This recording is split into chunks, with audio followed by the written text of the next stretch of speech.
जयशंकर ने रूबियो से बात की तो रूबियो ने सीधा धमका दिया कि we are going to attack if you are not going to follow our instructions. लेकिन उन्होंने क्या बोला ये भी बाहर आ गया, और जब मैं एक से देखता हूं उसको तो मेरी एक बार फिर नजर शर्म से झुकती है। ऐसा लगता है कि मानो किसी ने चेहरे पे काली पोत दी। माफी मांगने की तो बात छोड़ दीजिए, वो खेद व्यक्त करने को भी तैयार नहीं कि हमने किसी को मारा है। 3 भारतीयों की हत्या करने के बाद रूबियो ने जयशंकर से बदतमीजी की। जिस पर भी चाइनीज क्रू मेंबर थे या रशियन क्रू मेंबर थे उस पर हमला नहीं किया गया अमेरिका के द्वारा, और उन्हें पता था कि इंडिया पर अटैक करेंगे, ये कमजोर नसें कुछ नहीं करेंगे, चुप होकर रह जाएंगे लोग। सिर्फ अपनी छाती 56 इंच की गिनवाते और अंदर कलेजा ही ना हो। सरकार में, कायराना सरकार में इतनी हिम्मत नहीं कि कोई जवाब दे सके। और ये कायर आदमी, ये झूठा, ये ईरान के खिलाफ भारत को भड़काने के लिए कहता है कि ईरान ने हमले किए, जबकि उसके विदेश मंत्री और उसकी नेवी बोलते हैं कि हमने हमले किए। इसे डिप्लोमेसी नहीं कहती साहब, इसे थप्पड़ कृषि कहते हैं कि वो आता है थप्पड़ मार के चला जाता है, और हम सहन करते जा रहे हैं, सहन करते जा रहे हैं, सहन करते जा रहे हैं। जिनको हम बाप बना के बैठे वो हमें रोज जूते के नीचे रोंद रहा है, हम मार खाने के बाद जूते चाटने चले जाते हैं और उनकी 2 बातें सुन के आते हैं और उसी को बोलते हैं कि हमको आशीर्वाद मिल गया। भारत के जो 3-4 क्रू मेंबर मारे गए हैं अमेरिका की मिसाइल हमलों में शिप्स पर, अमेरिका ने उसके ऊपर कोई खेद व्यक्त नहीं किया है और कोई माफी नहीं मांगी है, बल्कि ये कहा है कि जो भी जहाज उल्लंघन करेगा उस पर हम अटैक करेंगे, चाहे कोई भी हो, और उन्होंने गलती की है उनको सजा भोगी है उन्होंने। जयशंकर ने रूबियो से बात की तो रूबियो ने सीधा धमका दिया कि we are going to attack if you are not going to follow our instructions. ये तो ओपनली दादागिरी है, और जयशंकर ने चुप करके सुन लिया। नहीं, we protest it, we don't accept it. क्या फायदा, आपने एक्शन क्या लिया? आपको बोलना चाहिए था कि आप माफी मांगो। माफी मांगने की तो बात छोड़ दीजिए, वो खेद व्यक्त करने को भी तैयार नहीं कि हमने किसी को मारा है। उनके अपने अगर 3 आदमी मर जाए ना अमेरिकन, तो पूरी दुनिया में हल्ला गुल्ला मचा देते हैं, क्योंकि उनकी जानों की कीमत है, और जो हमारी जान है वो कॉकरोच है साहब। तो हमारी सरकार कैसे बोलेगी कॉकरोच के लिए? हमारी जान की कोई कीमत नहीं है। 145 करोड़ है ना, करोड़ों मर भी जाए क्या फर्क पड़ता है? कायरों की सरकार है तो कायरों की सरकार प्रोटेस्ट कैसे कर सकती है? ये कैसे कह सकती है कि आप माफी मांगो? इतनी हिम्मत कहां से आएगी उसके पास? हमें इस बात से पता लग जाना चाहिए कि अमेरिका हमको कितनी अहमियत देता है। एक सिचुएशन सोचिए, अगर इस क्रू मेंबर की जगह 3 रशियन मारे जाते या 3 चाइनीज मारे जाते, जस्ट सोचिए आप, मैं आपको बता रहा हूं कि इन क्रू मेंबर के अंदर 3 रशियन मारे जाते या 3 चाइनीज मारे जाते तो क्या होता। दरअसल दुनिया में जितने जहाज चलते हैं ना, मेरे पास उसके डेटा हैं, उन सब के ऊपर जितने शिपी काम करते हैं क्रू मेंबर, सिर्फ 12% इंडियन हैं। One of the biggest number which comes from a country is, one of the biggest is India. 12% crew members are Indian all over the world. हर 100 में से 12 क्रू मेंबर, आप किसी भी जहाज पे चले जाओ आपको इंडियन मिलेंगे। मैं आपको बताऊं, चाहे पैसेंजर शिप्स हो या कार्गो शिप्स हो या टैंकर्स हो, कुछ भी हो। एक और बात भी निकली आज, ये सारे हमले उन शिप्स के ऊपर हुए जो शिप्स ना तो रशियन थे और ना चाइनीज थे। आप गौर फरमाइएगा मैं क्या कह रहा हूं, आज ये बातें निकलकर आ रही हैं। एक भी हमला उस शिप पे नहीं हुआ जो चाइनीज वेसल था या जिसपे चाइनीज क्रू मेंबर थे। एक भी हमला उस शिप पे नहीं हुआ जिस पर रशियन क्रू मेंबर थे, भले ही रशिया का शिप था या नहीं था, भले ही चाइना का शिप था या नहीं था, लेकिन जिस पर भी चाइनीज क्रू मेंबर थे या रशियन क्रू मेंबर थे उस पर हमला नहीं किया गया अमेरिका के द्वारा। उन पर हमला किया गया जिस पर इंडियन थे मोस्टली।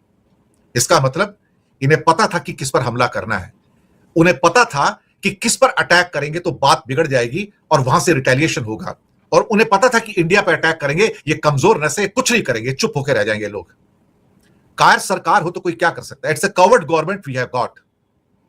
क्या चाइना चुप बैठता था अगर उसके 3 क्रू मेंबर मर जाते थे? तो क्या रशिया चुप बैठता था अगर उसके 3 क्रू मेंबर मर जाते थे? तो तूफान उठा देते थे साहब, तूफान, मैं बता रहा हूं आपको। और अमेरिका से वो तूफान संभलता नहीं था। अमेरिका को पता पंगा किससे लेना है। पंजाबी में एक शब्द आता है पंगा, टसल किससे लेनी है, उसे पता है पंगा किससे लेना है, कि इंडिया से लेगा चलेगा, इंडिया वाले कुछ नहीं बोलेंगे साहब। और कहीं चाइनीज वेसल के साथ पंगा ले लो या रशियन वेसल के साथ पंगा ले लो तो मुसीबत है। बीच में अटलांटिक के अंदर रशिया के 1-2 शिप पंगा लिया अमेरिका ने, उनको एस्कॉर्ट करके कहीं ले गए, लेकिन अंदर से जो फिर धमकी मिली कि हट जाओ यहां से और शिप वापस कर दो वरना अंजाम उसका हो जाएगा। फिर उसके बाद से बहुत सारे नेवल वेसल्स भी पहुंचे रशिया के और कहा कि अगर आप ये करने जा रहे हैं तो we are going to hit you. उसके बाद अमेरिकन शिप्स वापस चले गए। देखिए, मैं आपको बताऊं, अमेरिकन से डरपोक आदमी, इनको सामने से कोई आके मारने की कोशिश कर रहा, नहीं भाग जाते हैं ये लोग। ट्रंप को अकेला नहीं भागने वालों में से, इनकी भागने की हिस्ट्री है, भगोड़े हैं ये लोग। ये लोग अफगानिस्तान से भागे हैं, ये लोग कोरिया से भागे हैं, ये लोग वियतनाम से भागे हैं। ये जहां जाते हैं इनको मार पड़ती है, मैं आपको बताऊं। लेकिन मुसीबत यह कि हमारी सरकार में, कायराना सरकार में इतनी हिम्मत नहीं कि इनको जवाब दे सके। जब उन्हें पता लग जाए कि सरकार कायर है, इनको 500 बंदे हथकड़ियों में, बेड़ियों में आप डाल के भेज दो, ये कुछ नहीं कहेंगे, तो ऐसा ही होता है साहब। फिर दूसरा बंदा आके कोई भी जूते मार के जाता है, थप्पड़ मार के जाता है। यही हमारे साथ हुआ साहब।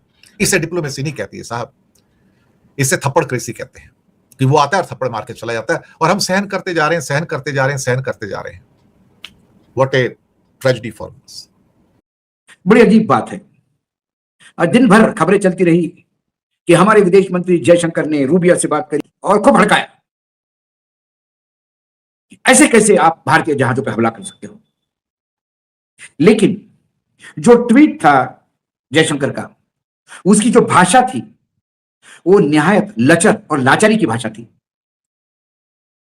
आप उनको कह रहे हैं कि जो कमर्शियल शिप्स है उस पर हमले नहीं होने चाहिए, ये गलत बात है। 3 भारतीय मरे हैं और हमारा देश चुप है। श्रीलंका के वाटर में यदि 2 मछुआरों की हत्या होती है केरल के, तो नरेंद्र मोदी ने आसमान सर पे उठा के रखा था कि कैसी लचर सरकार है। 2 लोग मारे गए और ये सरकार हाथ पे हाथ धरे चुप रहती है। ये कुछ नहीं कर सकती जनता के लिए। मानो जनता लावारिस है, कोई सुरक्षा का प्रबंध नहीं है, कोई भी आड़गा मार के जाएगा। ये प्रयास कर रहे थे मोदी जी चिल्ला चिल्ला के माइक पर। आज वो खुद सत्ता में है, इस बार तो 3 मारे और उनके दोस्त ने मारे। अब की बार ट्रंप सरकार, उसी ट्रंप की नेवी ने मारे 3 जहाजों पे हमले, और सरकार बता रही थी कि हमारे विदेश मंत्री ने हड़काया। लेकिन विदेश मंत्री का ट्वीट बता रहा था कि वहां क्या हो गया होगा। हमने कल के कार्यक्रम में ये आशंका भी दर्शाई थी, कहीं ऐसा तो नहीं कि उन्होंने कहा था ए फोन रख नीचे। लेकिन उन्होंने क्या बोला ये भी बाहर आ गया। और जब मैं एक्सरे से देखता हूं उसको, तो मेरी एक बार फिर नजर शर्म से झुकती है। ऐसा लगता है कि मानो किसी ने चेहरे पे काली पोत दी, क्योंकि मैं भारतीय हूं, भारत से प्रेम करता हूं। ये मेरा देश है, मेरे देश की सार्वभौमता है, मेरे देश की आजादी है। मेरे देश के किसी एक व्यक्ति पर भी कोई विदेशी ताकतें हल्ला करके उसको मारती है तो ये देश के ऊपर आक्रमण है। लेकिन जो सरकार नाकारा, सिर्फ अपनी छाती 56 इंच की गिनवाते हो और अंदर कलेजा ही ना हो, तो सिवाय लाचारी से क्यों मारा भैया, क्यों मारा भैया, इसके आगे कुछ नहीं कह सकते। क्या हुआ? 3 भारतीयों की हत्या करने के बाद रूबियो ने जयशंकर से बदतमीजी की। 56 इंच मोदी की जुबान पर ताला, फर्जी डंका बजा रहे थे बेशरम गोदी। हमने हमेशा कहा कि आप दूसरी तरफ क्या हुआ ये देखें। क्या खबर थी जिसको एक्सरे से नीचे मैंने देखा? खबर यह है कि होर्मुज से सभी जहाजों को अमेरिका सेना के आदेशों को तुरंत मानना चाहिए, जयशंकर से बोली। जयशंकर से अमेरिका के विदेश मंत्री मार्को रूबियो से बातचीत के दौरान अमेरिकी हमले में हुए 3 भारतीय नाविकों की मौत का मुद्दा उठाया।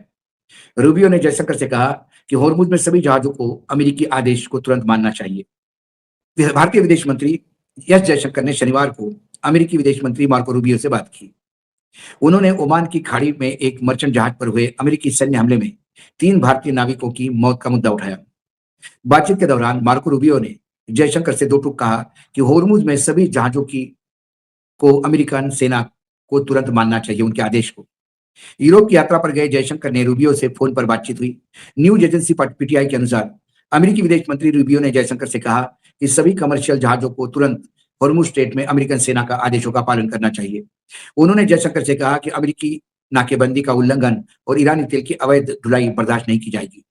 बातचीत के बाद विदेश मंत्री जयशंकर ने कमर्शियल जहाज के खिलाफ अमेरिकी सेना की जानलेवा कार्रवाई को गलत बताया। जयशंकर ने सोशल मीडिया पे कहा कि आज शाम अमेरिकी विदेश मंत्री मार्को रूबियो से बात की। मैंने खाड़ी में अमेरिकी नौसेना पर उनके हमलों पर भारत की कड़ी आपत्ति दोहराई, जिनमें 3 भारतीय नाविक मारे गए। उन्होंने कहा कि कमर्शियल शिपिंग के खिलाफ ऐसे जानलेवा कार्रवाई उचित नहीं। ये देखिए क्या डंकी की चोट पे उनको कड़े शब्दों में बोला कि कमर्शियल शिपिंग के खिलाफ ऐसी जानलेवा कार्रवाई उचित नहीं है। ट्रंप ने शुक्रवार को अपने सोशल मीडिया मंच जो है ट्रूथ सोशल पर एक पोस्ट में दावा किया कि भारतीय जहाजों को हॉर्मुज से निकलते समय उन पर कल रात किया गया ईरानी ड्रोन का हमला बिल्कुल अस्वीकार्य है। ये जो ट्रूथ सोशल पे रोज झूठ परोसता है, ये इनके आपस में ही इनको नहीं पता। एक तरफ अमेरिकन आर्मी नेवी कहती है कि हाँ हमने हमले किए, ये कहता है कि ईरान ने हमले किया। ये फिर अमेरिका की जो विदेश मंत्री है वो कहती है कि आपको अमेरिकन सेना जो बाहर तटबंदी करते हैं उसकी बात सुननी होगी। इसका और कहा कि ईरान से हरमुज से निकलने वाले जहाज को हम ईरान का तेल लदा होगा तो हम छोड़ेंगे नहीं। इसका मतलब विदेश मंत्री मानती है कि उनके नेवी ने हमले किए, उनकी नेवी बोलती है कि हमने हमले किए।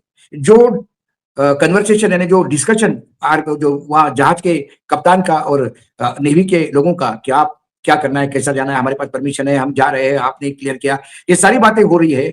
इसके बाद नेवी वहां पे हमला करता है और ये कायर आदमी, ये झूठा, ये ईरान के खिलाफ भारत को भड़काने के लिए कहता है कि ईरान ने हमले किए, जबकि उसके विदेश मंत्री और उसकी नेवी बोलती है कि हमने हमले किए।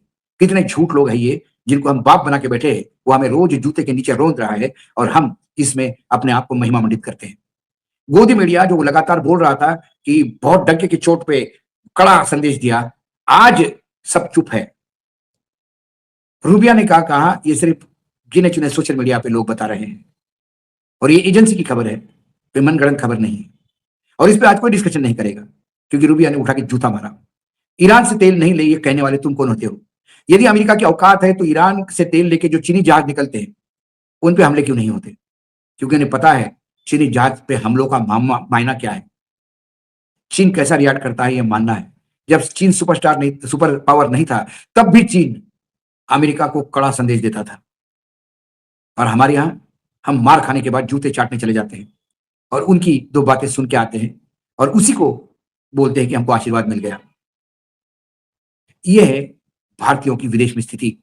विश्व पटल पर भारत को कितने निचले लेवल पर मोदी सरकार ले गई, इसका एक जीवंत उदाहरण है। अमेरिका भी हमारा बाप बना हुआ है, इजराइल को हम बाप बना के आए हुए हैं और बाकी देश, चाहे रशिया हो, चाहे चाइना हो, चाहे टर्की हो, चाहे बाकी देश हो, वो पाकिस्तान का साथ दे रहे बजाय भारत का। यह है 12 साल की उपलब्धि, सफल विदेश नीति। आज मैंने इसलिए कहा कि 3 भारतीयों को श्रद्धांजलि देते हुए फिर हम शर्म से एक बार नीचे सर कर लेते हैं। हमें शर्म आती है क्योंकि निर्लज्जता का अमृतकाल हमारे लिए नहीं, हमारे लिए ये देश के लिए विषकाल चल रहा है।